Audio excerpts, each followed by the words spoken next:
This is MTG Burgeoning, and in this video we will showcase the building blocks to a Faerie tribal-themed build with Alela, Artful Provocateur as the commander.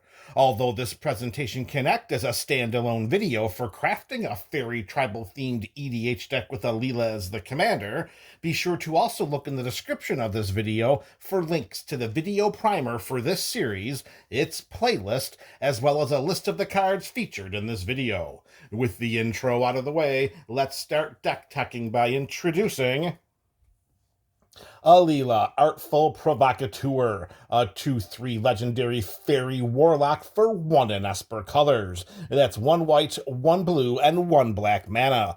Alela has Death Touch, Flying, and Lifelink, and gives other creatures we control with Flying +1/+0. Whenever we cast an artifact or enchantment spell, we create a 1/1 blue Faerie creature token with Flying.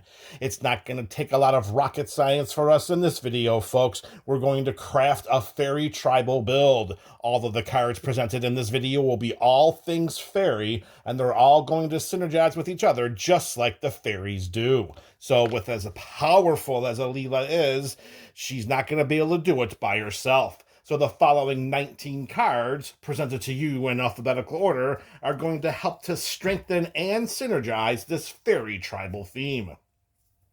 The first card we're going to introduce is a little bit of an outside-the-box thought on crafting a Faerie tribal build, and that is with Ancient Gold Dragon, a 7/10 Elder Dragon with Flying for 5 and 2 white mana. Whenever Ancient Gold Dragon deals combat damage to a player, we roll a d20, and then we create a number of 1/1 blue Faerie Dragon creature tokens with Flying equal to the result.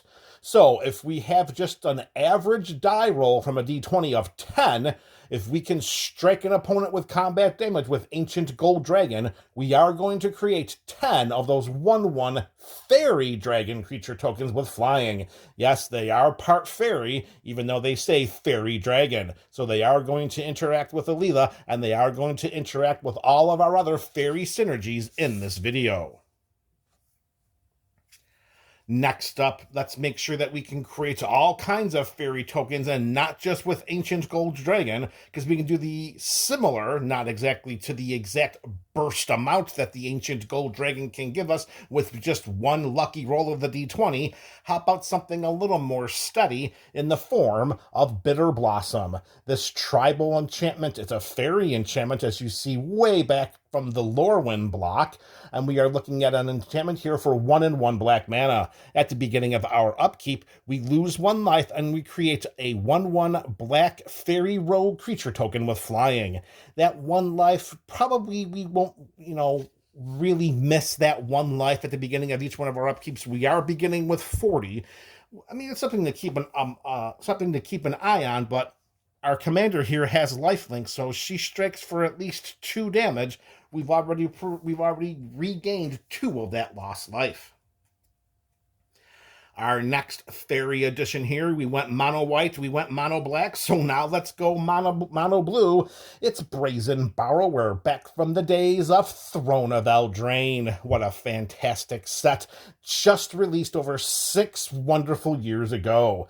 All right, so this creature here has an adventure, and the adventure is called Petty Theft. So we can pay 1 and a blue mana at instant speed to return target non-land permanent an opponent controls to its owner's hand. If we choose to cast this for its adventure, then we exile the card upon resolution, and then we may cast Brazen Borrower for 1 and 2 blue mana as the creature at another time during the game, or if we needed to, right after casting it for its petty theft cost.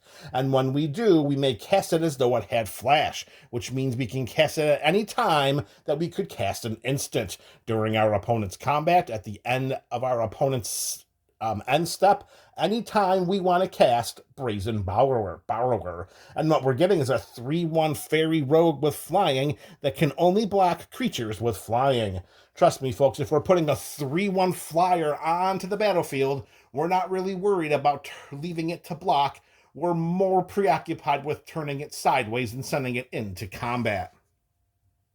So we're going to put our Faerie resources right over here, and over here we're just going to put our other Faerie cards. All right, next up, sticking with mono blue, and we're going to be sticking with mono blue theme for the next several cards. These are fairies. The next card is Faerie Artisans. We have a 2/2 Faerie Artificer for 3 and 1 blue mana. And of course, we have flying. And whenever a non-token creature enters the battlefield under an opponent's control, we create a token that's a copy of that creature, except it's an artifact in addition to its other types. And then we exile all other tokens created with Faerie Artisans. So we don't get a lot of should we say, selectability when it comes to maintaining these creature tokens that are created by Faerie Artisans, because when one comes into play, it's going to get rid of the last one, and then we're going to be stuck with whatever the last creature was that entered the battlefield on our opponent's side that was not a token creature. Still, having Faerie Artisans on our side of the battlefield does give us that ability to make sure that we're creating more creatures. They may not necessarily be fairies, and they are artifacts in addition to their other types, which does open them up to additional spot removal spells and abilities. But hey, creatures on our side of the battlefield, whether they're getting used for chump blockers or being sent into combat, we're fine with that. And plus, Faerie Artisans, of course, it is a fairy. All right, next up, we're going to go right from Faerie Artisans to Faerie Mastermind, a 2/1 Fairy Rogue for 1 and 1 blue mana. It also has flash and flying. And whenever an opponent draws their second card each turn, we draw a card. And then we can pay 3 and 1 blue mana to have each player draw a card.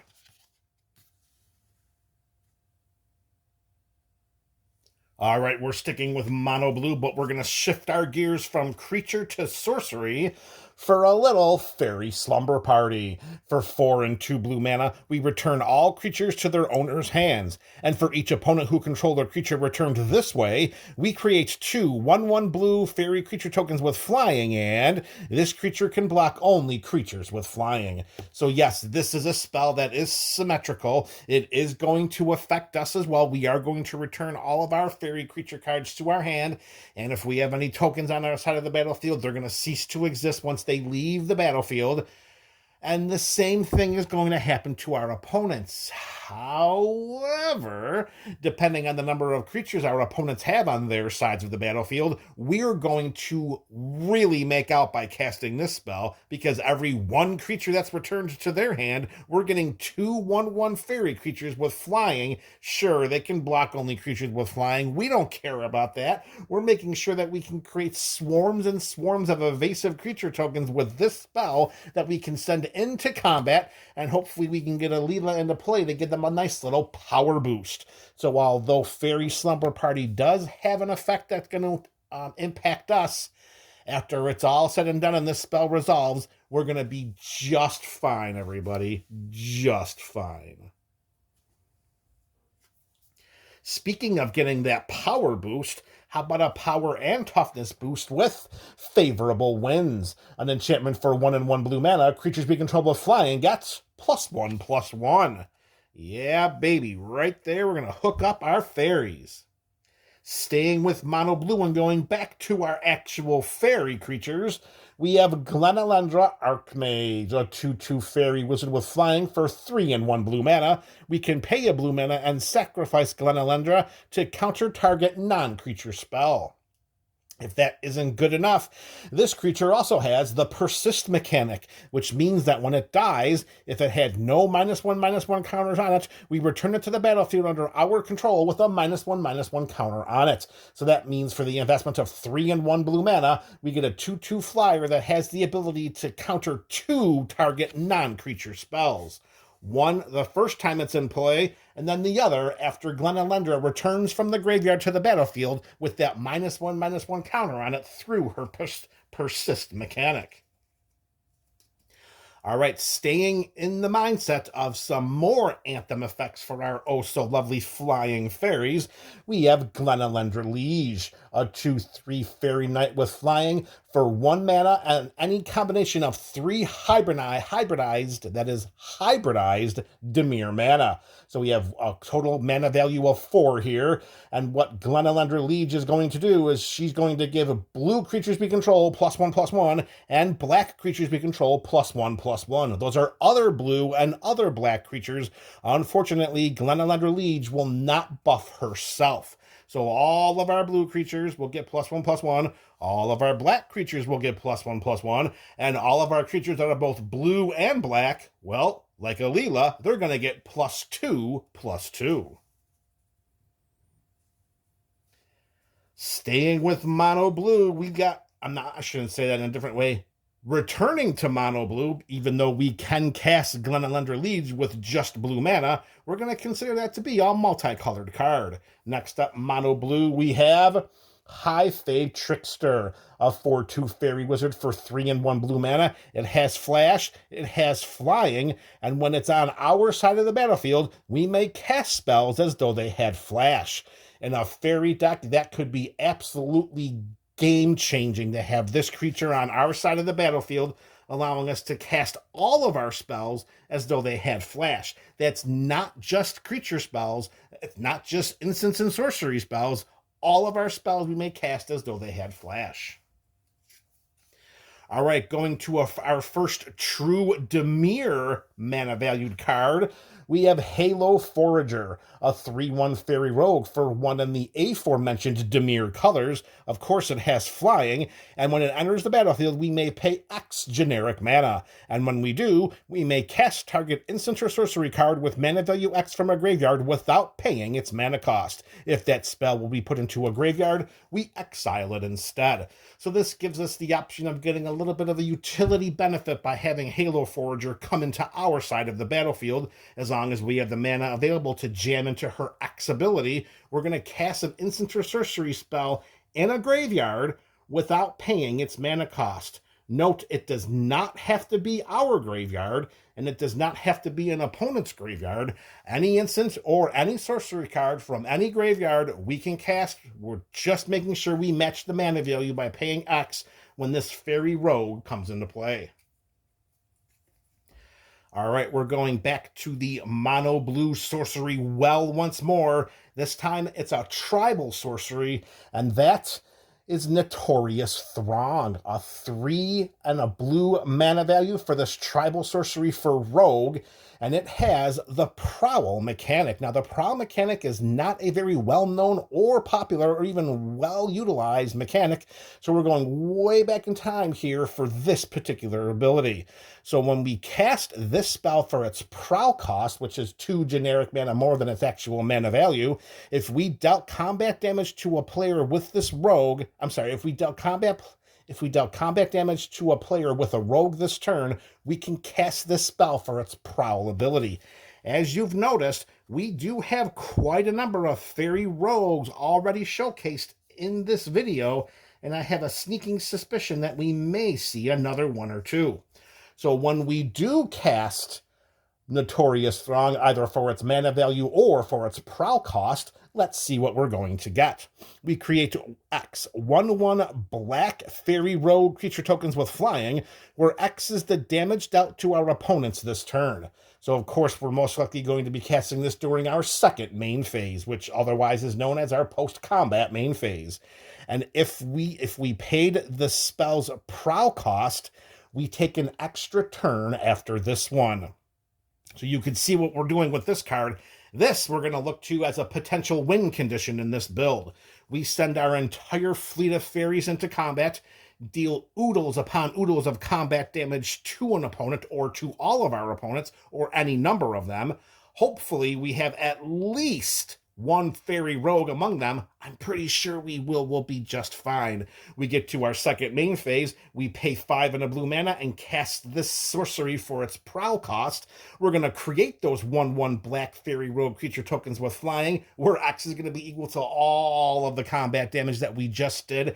Keeping in mind, all of that combat damage is going to be evasive, as they're going to be flying right over the heads of most of the creatures on our opponent's sides of the battlefield.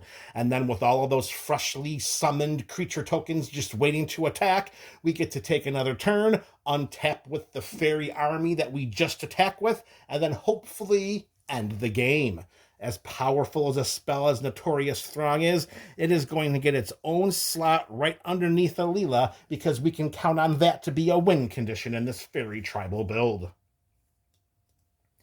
All right, next up, we're going back to another Dimir Faerie. This time, it is Obira, Dreaming Duelist, a 2/2 legendary Faerie warrior for Dimir colors. It has flash, it has flying, and whenever another Faerie enters the battlefield under our control, each opponent loses 1 life. Imagine having Obira on our side of the battlefield if we're able to swing with an Ancient Gold Dragon and connect for combat damage, and then get a real lucky roll from the D20. Or perhaps we have Obira on our side of the battlefield and we cast Notorious Throng for a whole heck of a lot of 1/1 black Faerie creature tokens. Either way, we can consider Obira to be one of the potential cards to either come down and finish off our opponent's life totals, or get out there in the early game and start whittling those life totals down to 0 every time a Faerie enters our side of the battlefield. Also note, it says another Faerie. It does not specify non-token Faerie. Speaking of non-token Faeries and token Faeries, we have Una, Queen of the Fae, a 5/5 legendary Faerie wizard for 3 and any combination of 3 hybridized Dimir mana. Of course, Una has flying. We can pay X and either a blue or a black mana and choose a color. And target opponent will exile the top X cards of their library, and for each card of the chosen color removed this way, we create a 1/1 blue and black Faerie rogue creature token with flying. So as long as we hit enough of those as long as we hit enough of those cards of the color that we named, we should be able to reap the benefits of creating more and more creature tokens. Note they're blue and black, so if we have Glen Alendra Legion play right over here, they're going to get +2/+2. Alela's going to give them +1/+0 because that's her ability. Favorable winds will give them +1/+1. You can see how all these things are starting to add up to be overwhelming for our opponents. And if we have Obira on our side of the battlefield, well, we're going to have each opponent lose X life, where X is going to be equal to the number of creatures that Una puts into play from her activated ability. All right, we are now going to go back to Mono Black. Many moons have passed since we discussed a Mono Black card. Well, we've got 2 straight, and they're both Faeries. Next up on the docket is Puppeteer Click, a 3/2 Faerie wizard with flying for 3 and 2 black mana that originally debuted in Shadowmoor. When Puppeteer Click enters the battlefield, we put target creature card from an opponent's graveyard onto the battlefield under our control. It gains haste, and then at the beginning of our next end step, we exile it. So although we only get to play with that creature for 1 turn, let's face it, we can really do some damage depending on what creatures are in our opponent's graveyards. Even better is Puppeteer Click has Persist, so similar to the creature with Glen Alendra Archmage also having Persist, similar to that, whenever Puppeteer Click dies, we're going to return it to the battlefield if it didn't have any -1/-1 counters on it, then it's going to get a -1/-1 counter, and since it's entering the battlefield again, we're going to grab another creature from our opponent's graveyard, and we're going to make sure that we attack with that, and then of course at the beginning of the end step, we will exile it. We will not sacrifice it, we will exile it. If I said sacrifice the first time I was reading his ability, it is an exile ability. It doesn't get sacrificed, it gets exiled. So our opponent is never going to get that back. All right, I promised another Mono Black Faerie, and I will not disappoint. We're going from Puppeteer Click in Shadowmoor to Rankle, Master of Pranks, from Throne of Eldraine, a 3/3 legendary Faerie rogue for 2 and 2 black mana. It has flying and haste, and when Rankle, Master of Pranks, deals combat damage to a player, we can choose any number of the following modes. Each player discards a card, each player loses 1 life and draws a card, or each player sacrifices a creature. I'm going to be brutally honest here. More often than not, we're probably going to choose Rankle's last ability. Having each player sacrifice a creature seems like it would be much more impactful to the game, particularly when we're rolling with so many Faerie creature tokens that we have created on our side of the battlefield. We can afford to sacrifice one of those every round of turns during the game. However, can our opponents say the same? They may not have the creature token abilities that we do, so their sacrifice of creatures could be a lot more impactful to their board state and their game plans than our 1/1 Faerie creature going to the graveyard. All right, now, we've been too long since we've done a mono blue card in this Faerie deck, and we're going back to another sorcery, and this one is Stolen by the Fae. For X and 2 blue mana, we return target creature with converted mana cost X to its owner's hand, and then we create X 1/1 blue Faerie creature tokens with flying. So we just have to make sure we match up the mana value of the creature that we're going to return to its owner's hand, and then we create that many 1/1 blue Faerie creature tokens with flying. Note that Stolen by the Fae does not indicate which creature we can return to their owner's hand. It can be an opponent, or for some reason, it could be ours. All right, we just have a couple more cards left here in our last mono blue edition. It is Talion's Messenger, a 1/3 Faerie Noble with flying for 2 and 1 blue mana. Whenever we attack with one or more fairies, we draw a card and then discard a card. When we discard a card this way, we put a +1/+1 counter on target fairy we control. So this is going to help us loot through our library. We're going to be able to sculpt the hand that we best want to keep as we have Talion's Messenger on our side of the battlefield.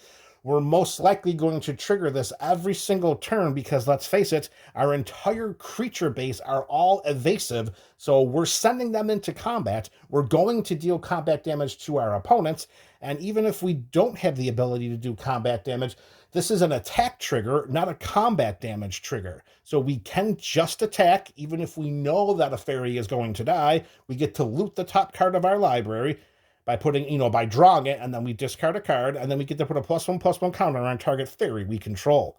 Also note that since this is a combat trigger, we do not have to deal combat damage for the +1/+1 counter to get put on to a fairy we control. We just have to attack. Nope, right over here. All right, and lastly, the last card of this video, MTG BC. And this is one that's going to be so fun to get on our side of the battlefield, particularly in this kind of deck. It follows the fairy theme perfectly. It is our last creature. It is Dimir. It is Talion, the Kindly Lord, a 3/4 legendary fairy noble for 2 in Dimir colors. It has flying, and as Talion, the Kindly Lord, enters the battlefield, we choose a number between 1 and 10. Whenever an opponent casts a spell with mana value, power, or toughness equal to the chosen number, that player loses 2 life, and we draw a card. Just imagine 1 through 10. It can be the mana value of the spell, it could be the power of the creature, or it could be toughness of the creature. That is just outrageous. We should be able to draw numerous cards off of Talion's triggered ability. And who knows, maybe we'll get lucky enough that all of our opponents will have commanders with the exact same mana value. Wouldn't that be awesome? Well, maybe if it's not 8, 9, or 10, or even 7, we want to make sure we have more than just the ability to draw cards off of some casted commanders from the command zone. All right, there you have it, MTG BC. We have demonstrated and showcased the building blocks to a Faerie tribal-themed build with Alela, Artful Provocateur, as the commander. Let me know your thoughts about this craft in the comment section below. This is MTG Burgeoning, your channel for all things magic.